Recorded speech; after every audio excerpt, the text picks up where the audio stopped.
Battlebit Remastered just released a huge update. Now, on paper, you might look at the update and say, why is this update so big to you? There's not that many changes on paper, content-wise. But I'm going to tell you why this update improves the quality of life of the game vastly, and is by far one of the best updates they have released in a while. Alright, so first I'm going to go through the new content, and then I'm going to go through the major quality of life and bug changes that I believe are actually bigger than the content changes that they added into the game. We got a new map, Kodiak, which is basically a fall-colored map featuring a lot of town-based combat, similar to Town.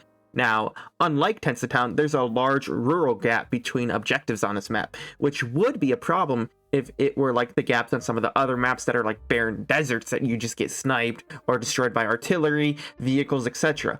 But with this map, they did a very nice job of putting rocks, foliage, and natural cover everywhere, which keeps the combat basically infantry based. It cuts off sniper lanes, cuts off vehicles from these open areas as well, and it keeps the combat close range infantry based, which is great, and it's fun and it's unique, and it's something we don't see on many other maps in open areas. Now, at first, I didn't like the map really, but after playing it for a while, I gotta say, it's like a top 5 map for me. I still like Town, Fergus, and Solhan better, but it's definitely a solid map. The one downside to this map is that the colors and foliage make infantry blend in pretty well, which is a problem because especially if you go prone, you're basically invisible on some parts of the map. So the colors are fun and vibrant and unique, but also could cause some problems in certain parts of the map. The next content that we got is changes to how experience is awarded at the end of each round in Battlebit. First off, we get the XP bonus at the end of each round, meaning you get 40% extra XP at the end of the game if you win, and a 10% boost going into your next round. This helps ensure that the leveling process is not a pain for people who don't play the game as much, helps keep casual players engaged in the game, and also helps make sure that players are playing to win games. Players are playing to cap objectives, they're not just playing for kills, right? So it keeps players in check, and it keeps them playing towards the core purpose of the game, which is to capture objectives, win the game, or capture flags, whatever game mode you're playing, and win the game. The next XP change we got is weekly challenges. So I kind of have mixed feelings about weekly challenges. On its face, it's great because it gives players something to do and something to grind for. Like when you complete each challenge, you get 10 to 20,000 XP per challenge, depending on the challenge. And you complete all challenges in the week, you get a 4-time XP boost capped at 100,000 XP, which could be a whole 2 to 5 levels depending on what level you are. The reason I have mixed feelings is because some of these challenges induce unbearable gameplay metas for that week. Like last week we had the DMR and support class challenges, and the game was not playable at all on open maps. You couldn't rush, peek, or do much of anything because everyone had a DMR, everyone had an LMG, both were camping, and support has exo armor, so it just made it really cancerous to fight back against. Also, I don't think XP is super hard to obtain in Battlebit, like especially if you play medic, and there's XP bonuses for other classes too. You can level up like 4 or 5 times in one match if you're actually like trying. Like it's not that difficult, especially with the change to XP bonuses at the end of each match. I don't really feel the need for weekly challenges, but it's nice for people who just like aren't satisfied enough playing the game, they need something to grind for. Cool, right? Cool. So maybe they'll add cosmetic rewards for challenges in the future as well, and maybe that's why they added the challenges, the weekly challenges. So it's not a bad change. I just kind of have mixed feelings about it, depending, like especially the current state of the game. Okay, so now to the big changes to me. The biggest change, servers got a lot smoother. Basically, they changed how packet prioritization works on the network.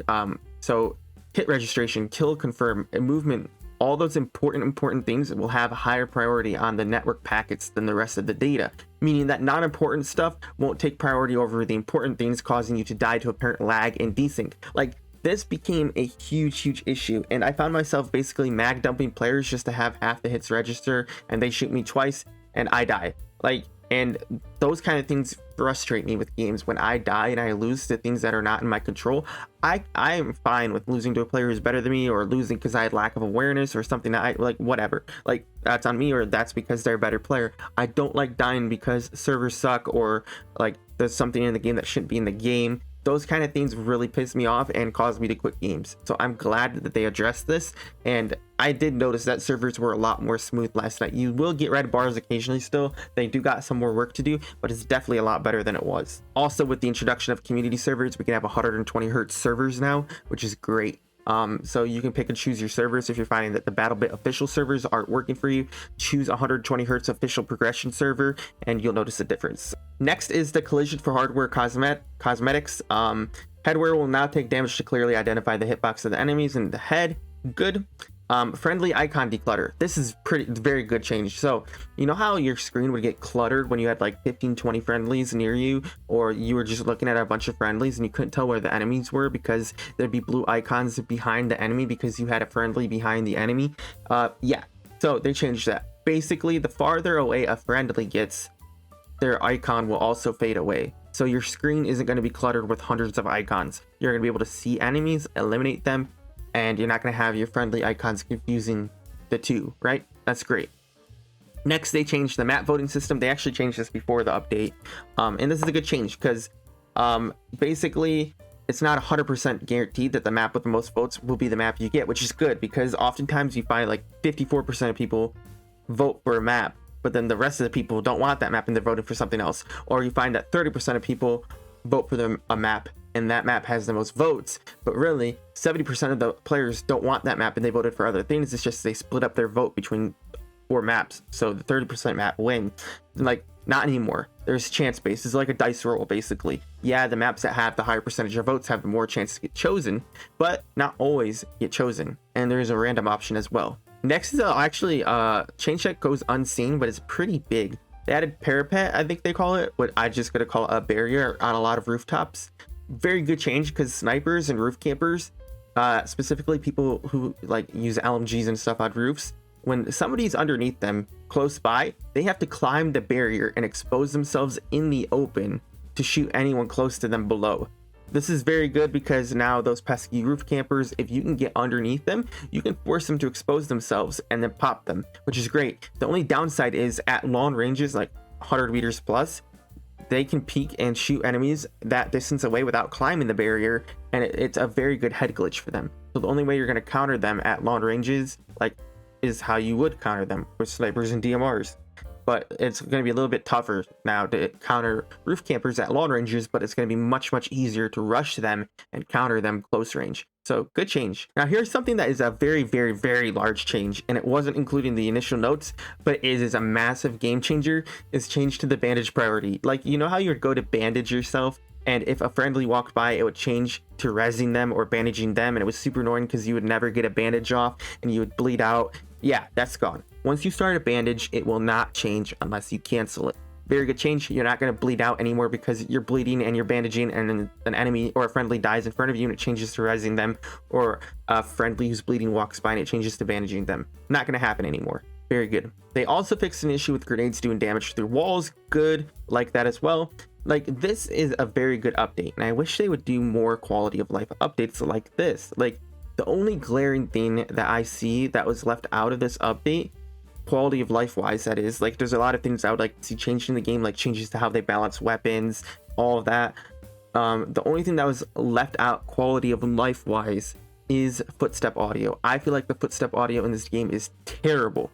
Like, it's better than COD, but it's weird though, because it's pretty good on grass and in foliage, the footstep audio, but in buildings and on concrete, it is terrible. Like, I can hear the gunfire all the way across the map, but cannot hear a heavy exo armored player with a helmet, a weapon, and military boots full sprinting behind me or full sprinting upstairs in my building. It's ridiculous. Now, I understand that audio requires audio engineers to like get it right, and it requires a lot of expenses, a lot of time. I get all of that, but I'm not asking for picture perfect directional audio. I'm asking for audio cues to be made louder in general. Yeah, I might not have the exact direction the enemy is in, but if you make the footstep audio cues louder, at least I will know there's something I need to be made aware of, right? Hey, I hear footsteps, there's somebody close by. Yeah, the directional audio is not perfect, so I don't really know where they are, but hey, I need to be aware. Those are kind of things that I would like to see in the game because it's very important. It's one of those other things like server performance, where it's like, hey, I don't want to lose and die because the game, a feature in the game, or something in the game that shouldn't be in the game, or something that should be in the game that's not in the game, right? I want to lose and die because either I did something wrong or the enemy outplayed me. And not having footstep audio is not an awareness issue. It's an issue with the game, and they gotta fix it.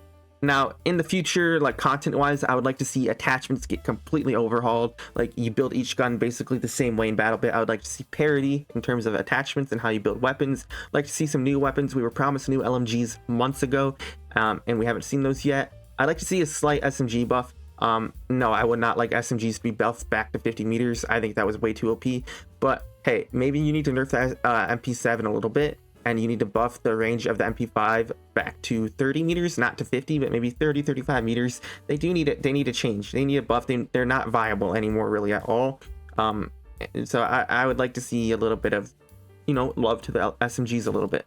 And eventually, after, they fix the quality of life, the server performance, they fix some of the more quality of life things in the game, I would like to see the console release. And that's when I think the game is really going to take off, is the console release. When they release this game on console, it's gonna blow up. Thank you so much for watching. Let me know what you thought of the video in the comments below. Let me know some things that you would like to see included in a next update. Let me know what you thought of this update. And if you enjoyed the video, make sure you hit the like button. Make sure you subscribe to the channel. It'd be greatly appreciated. It helps me reach more people. And I'll see you next video.